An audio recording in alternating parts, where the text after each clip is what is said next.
Hello, everybody. Bill Rabinowitz along with Joey Kaufman. We're here at very windy Ryan Field in Evanston, Illinois, where Ohio State has beaten Northwestern 21-7. I'm not sure I've seen a game quite like that, Joey. We came in expecting this to be a blowout. Northwestern 1-7. Ohio State's a 38-point favorite. And here's Northwestern taking a 7-0 lead, 7-7 at halftime. Ohio State can't throw the ball into the wind. I kind of said in my advance that it would take an act of God for Northwestern to pull off an upset or even threaten to. Well, we came pretty close. I mean, Mother Nature she was a beast today. I mean, we saw coming into the game. I mean, tell about the the band coming in with the flags. Yeah, you knew weather was going to be a factor at that point in the game when Northwestern's band comes out with the national anthem and their whole pregame routine, and they have maybe 10 or so flag holders, and they're holding each conference flag, and they're struggling to keep it up. It looks like maybe you're trying to reel in a big fish, just kind of leaning back like that, and that pretty much, I think, set the stage for what unfolded this afternoon in Evanston. It was a gusty day. It rained sideways, mostly in the first half. I think It helped Ohio State certainly that things lit up in the second, but gusts over 30. It was tough. I mean, you've seen some games, Ohio State, Michigan State in 2015, that was played in the monsoon. That was difficult. So I think to Ohio State's credit, they were able to manage all that, but it still felt like they should have been able to maybe escape a little more comfortably. Northwestern's not a good football team. No, and I think an overpowering team finds a way to convert 3rd and 1, 4th and 1. They just do. And yeah, they can put 11 guys in the box, but the offensive line should be able to get at least 1 yard. You just push them back that much, let the running back pile into the line, and get. And they couldn't. The biggest conversion they got is when C.J. Stroud faked it to Mayan Williams and took off. Probably because Northwestern wasn't expecting him to, as he said. And I think what's significant about this part of the season is that Ohio State has Northwestern, Indiana, and Maryland, with the big one after that. And I think every Ohio State fan's thinking, well, would this work against Michigan? How do they stack up against Michigan? Well, we know Michigan's run game is pretty unstoppable even when everyone knows they're going to run. And for Ohio State not to be able to convert 3rd and 4th and 1 against Northwestern, I think is a cause for concern. Yeah, I think that's the part that's going to give a lot of Ohio State fans heartburn, and I think it's the part that I think even if you're an objective observer, you have to wonder about is if weather is going to be a neutralizing component in the Big Ten in November. Well, you're already sort of on equal footing with Michigan. What's it going to be like in a game against the Wolverines where the conditions are going to suit their style just more inherently because it's going to be a more run-oriented attack. So I think that's the part you think about with this time of year, because it doesn't feel like Ohio State is built to play in this type of weather late in the season where the conditions get ugly, because everybody knew you're going to have to run the ball in this game, and they didn't quite do it as much as they needed to. They were down. Travion Henderson did not play. He was unavailable, which left a lot on Mayan Williams' plate. He was the only running back who got any carries. They've Chip Trainum and moved over from linebacker. They have Dallin Hayden, a freshman, but neither of those two guys got reps. I mean, there were times they lined up Mitch Rossi as a fullback and sort of had him block for C.J. Stroud. So I think it shows maybe they don't have.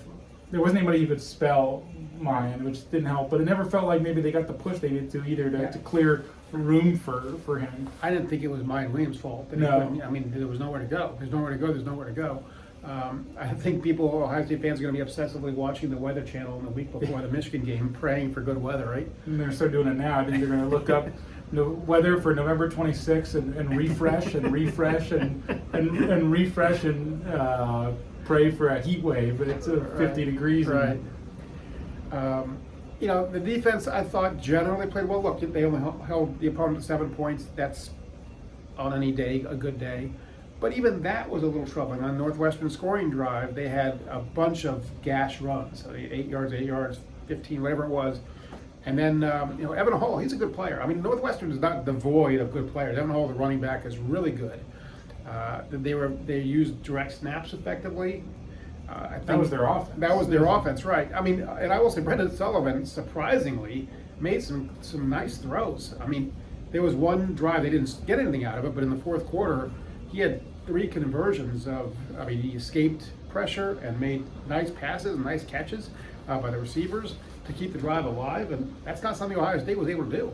I mean, I think that was the other moment for Ohio State. As you remember back in November or September, the last knockout game against Toledo, DeQuan Finn was able to escape the pocket, make plays, buy time, and Jim Knowles felt they needed to clean stuff up after this game. I think they're going to look back on the film and see some of those similar plays where a mobile quarterback is able to breathe new life into a play. And I think this last stretch, it never looks like, on paper, Ohio State should not lose any of these games. Northwestern, Indiana, Maryland. But you look at them in the context of, okay, how are they getting ready for Michigan? And, well, Michigan's quarterback, J.J. McCarthy, can move. And I think that's the thing you take away from this one is if they're having trouble with Brandon Sullivan and getting him down, well, J.J. McCarthy's going to be able to make some plays against you. And the week before, you had Talia Tagovailoa. So he's extremely mobile. So that will be good preparation, honestly. It's one of those games where you almost don't even know what to take out of it. How much of it is just weather-based, and you say, well, this is unlikely to happen again, and so the factors that played into Ohio State only scoring 21 points and not being able to throw the ball are irrelevant to most future games. And the funny thing is, if Ohio State gets past Michigan, if let's say they win, good or bad weather, after that, weather's not going to be an issue. No play indoors in Indy, and then the bowl games are going to be, presumably nice weather. So it's the one big test at the end of November that's really going to decide whether Ohio State's had a good year or not. Every game after Michigan will be in a climate-controlled venue. You have the Big Ten Championship game, that's in Indianapolis, Lucas Oil Stadium, Dome. The 2 semifinal games, the Peach Bowl, what they call the Chick-fil-A Bowl, whatever they call it. Whatever they call it in Atlanta, that's in a dome, Mercedes-Benz Stadium. The Fiesta Bowl, that's in a dome in Glendale, Arizona. National Championship game, it's in a covered stadium in Inglewood, California. So, but you got to get there. Yep, you got to get there. So you got to get through the November in the Big Ten. But if you can get through it, yeah. I mean, I don't know how much more we have to belabor this game because, again, it was played in such unusual circumstances. I'm not sure what the relevance would be, other than, what matters are 2 things. I think, 1, they have to clean up the run game. They just have to. I don't care what the conditions are. And 2, they won. And this time of year, winning is all that really matters. If Ohio State wins out, they don't need style points at all. They just need to win. And this was. We didn't think it was going to be a challenge, and it ended up being a challenge. Maybe that's good for them. I don't know. I think in the context of the weather, and you factor in, I think Ohio State fans would have felt better about this team is if they came out and they could just maybe impose their will more up front than they did, because it wasn't all that long ago where they were doing that. They ran and gashed Wisconsin. They did that against Rutgers, and they averaged 250 yards on the ground over the first half of the season going into the idle week, and it felt like it was a new element they had to their offense to complement the passing game.